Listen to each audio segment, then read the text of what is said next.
Hello મિત્રો, તો આ છે શ્રી શ્યામકુંડ તીર્થધામનો મુખ્ય દ્વાર. હેલો મિત્રો, નમસ્કાર. મારી ચેનલમાં આપણું સ્વાગત છે મિત્રો.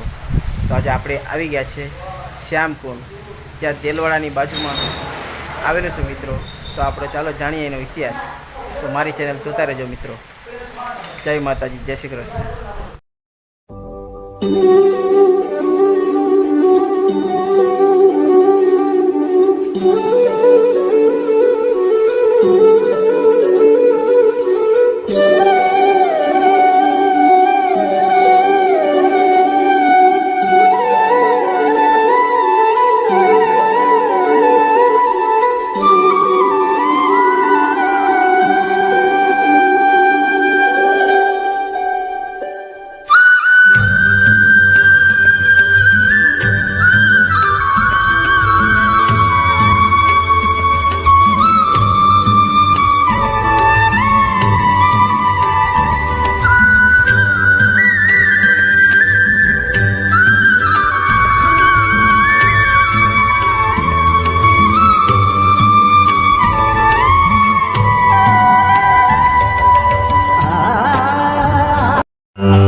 તો મિત્રો, આ છે શ્યામકુંડ.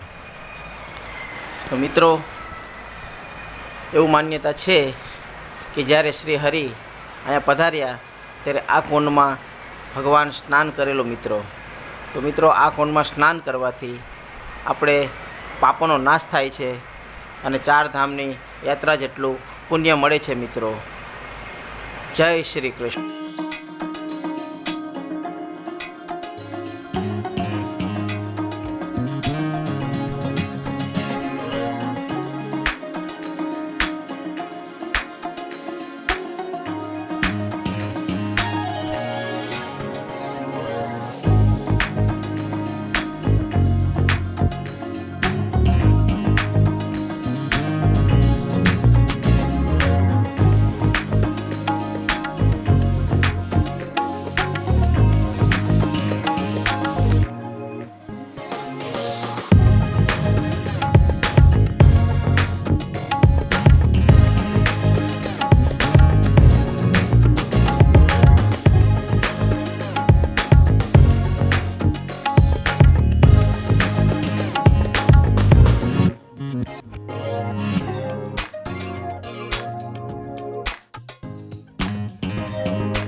તો નમસ્કાર મિત્રો, આપણી સાથે નિર્મલદાસ બાપુ છે.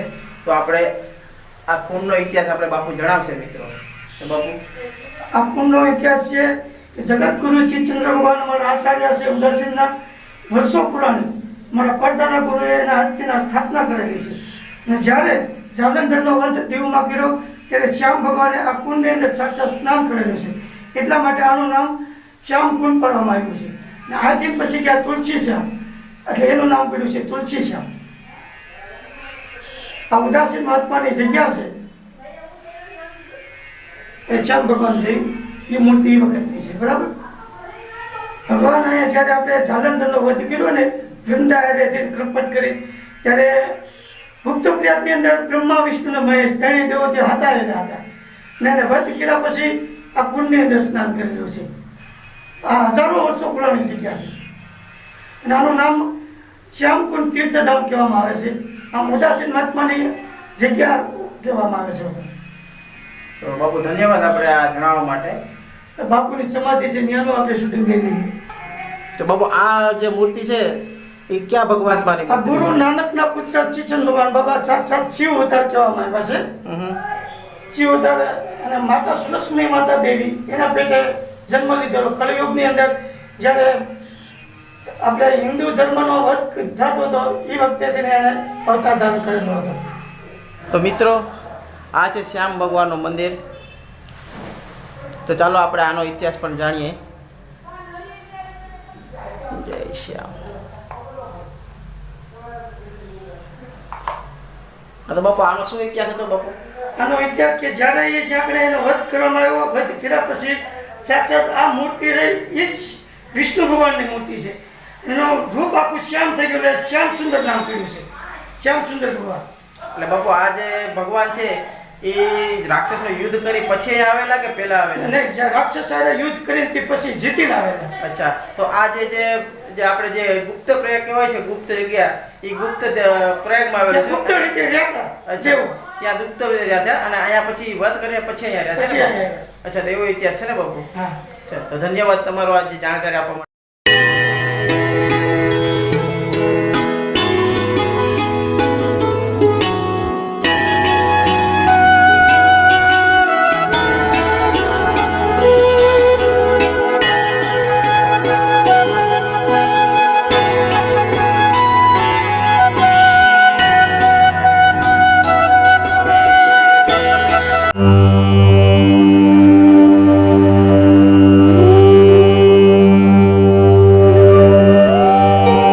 ગોપાલદાસ બાપુ છે, મારા પરદાદા ગુરુ ઓમકારદાસ બાપુના શિષ્ય છે અને એને પણ અહીંયા તપસ્યા કરેલી છે. આ ભૂમિ મહાન તપોભૂમિ છે.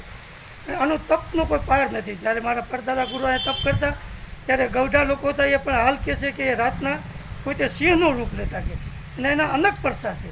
એના પરસાનો કોઈ પાર નથી. એ તો પરમ વિભૂતિ છે.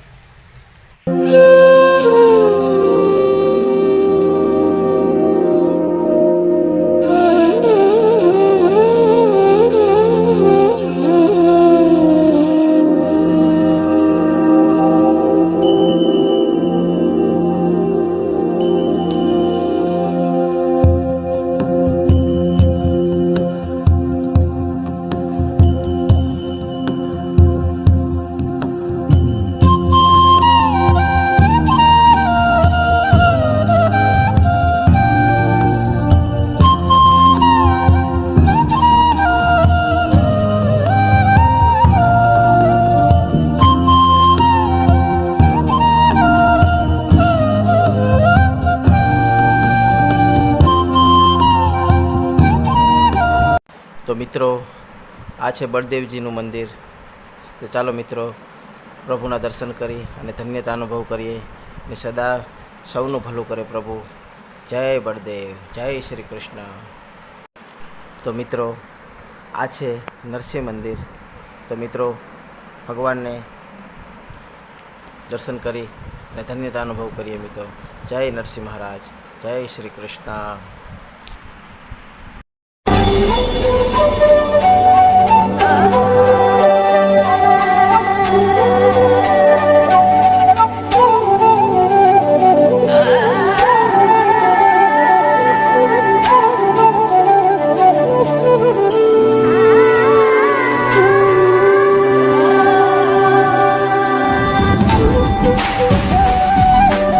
તો મિત્રો આ કુંડની બહુ પ્રાચીનતા છે મિત્રો. આમાં સ્નાન કરવાથી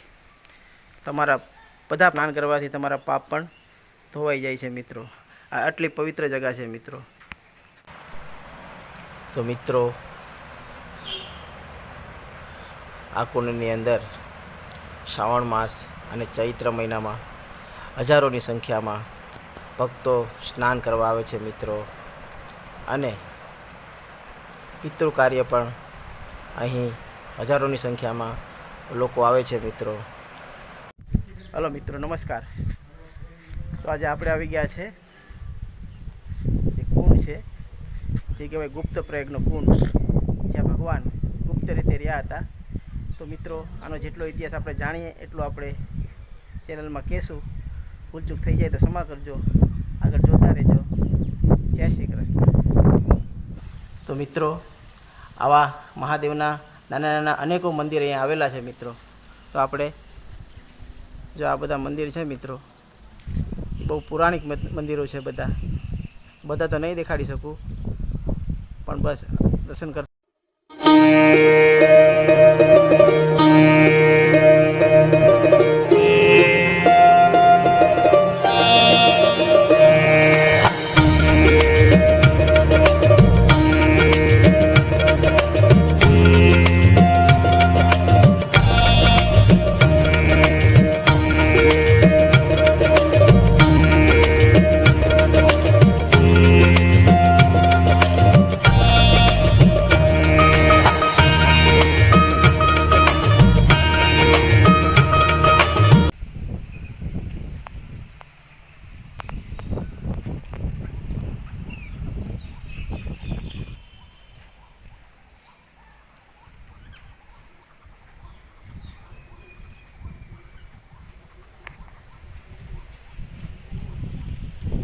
નામ જણાવજો.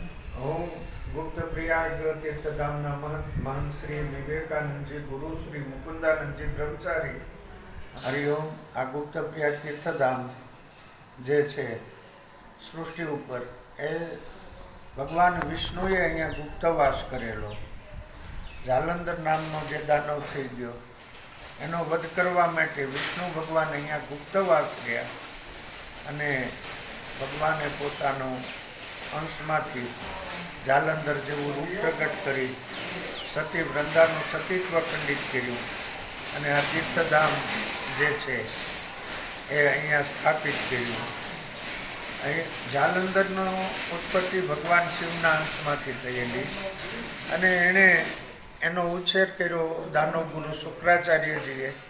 એટલે એનામાં દાનવી વૃત્તિ ઉત્પન્ન થઈ અને એ દેવોને, સૃષ્ટિને અને પબ્લિકને બહુ પરેશાન કરવા માંડ્યો, ઋષિમુનિઓને ત્રાસ દેવા માંડ્યો.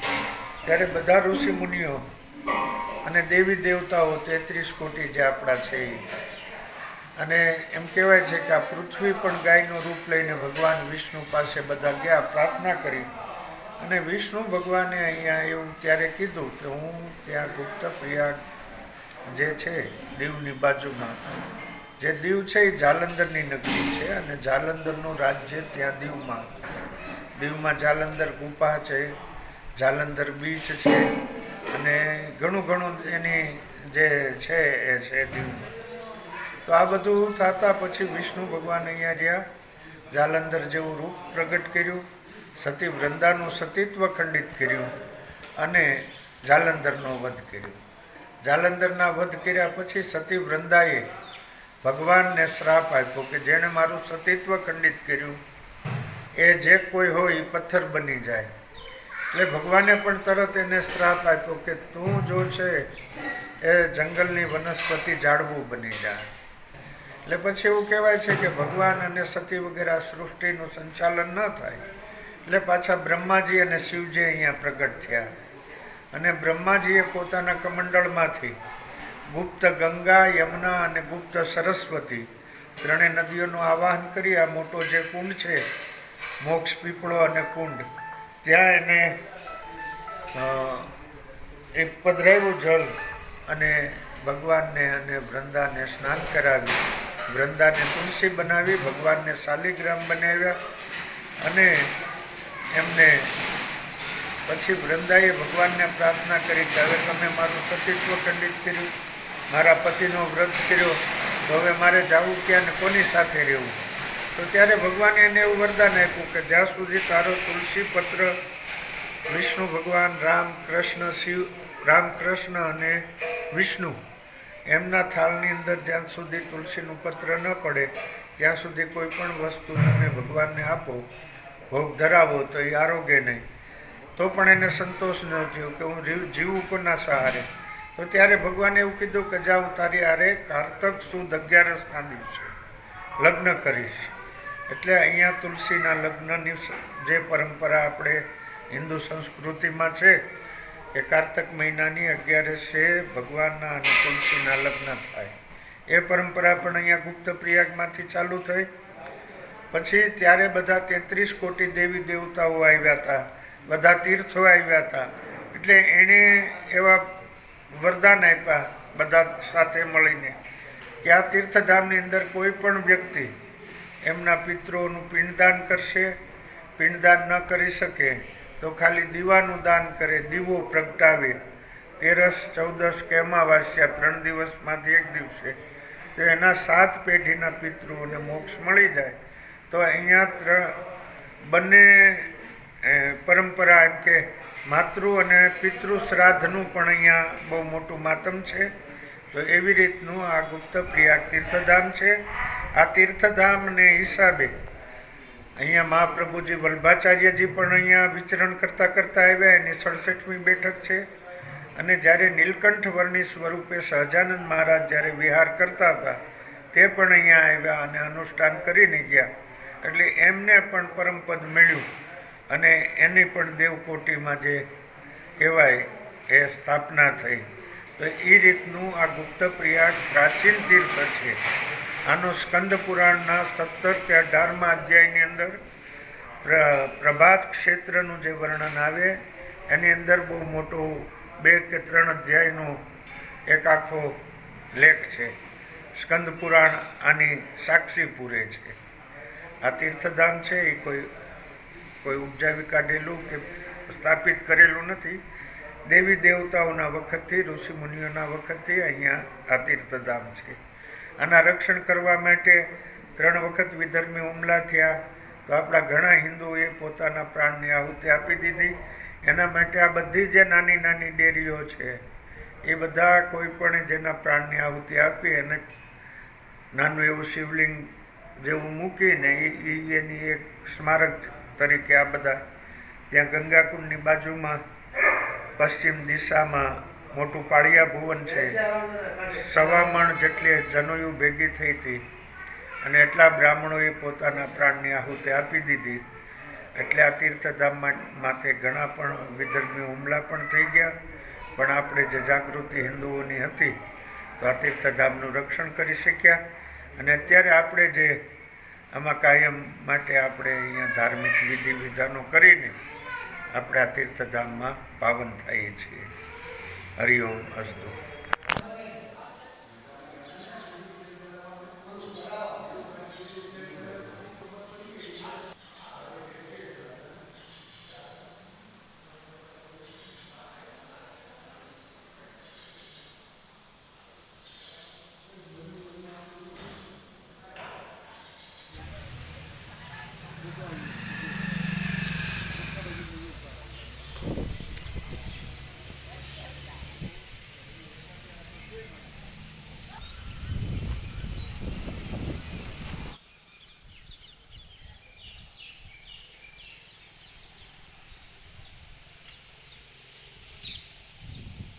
હેલો મિત્રો, જો આપને વિડીયો પસંદ આવ્યો હોય તો વિડીયોને લાઇક, શેર એન્ડ સબસ્ક્રાઈબ કરી દેજો. જય શ્રી કૃષ્ણ.